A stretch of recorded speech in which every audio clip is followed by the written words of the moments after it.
2021 Kolkata corporation इंतखाब के लिए नामजदगी कागजात दाखिल करने के दूसरे रोज सभी सियासी पार्टियों के उम्मीदवारों ने नेताजी स्टेडियम में नामजदगी कागजात दाखिल की। वार्ड नंबर 29 के तिरहुत उम्मीदवार इकबाल अहमद, जिसे वार्ड 28 से हटाकर वार्ड 29 में लड़ने के लिए भेजा गया है, आज नेताजी स्टेडियम में हजारों की तादाद में अपने हामियों के साथ नामजदगी कागजात दाखिल की।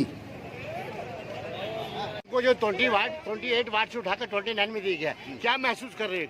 महसूस कुछ नहीं, हमने पार्टी करने, हमारी पार्टी नेत्री ममता बनर्जी, हम लोग उनकी सैनिक हैं, जहाँ देंगे हम लोग लड़ने के लिए तैयार है, आवाम के खिदमत करने के लिए तैयार है।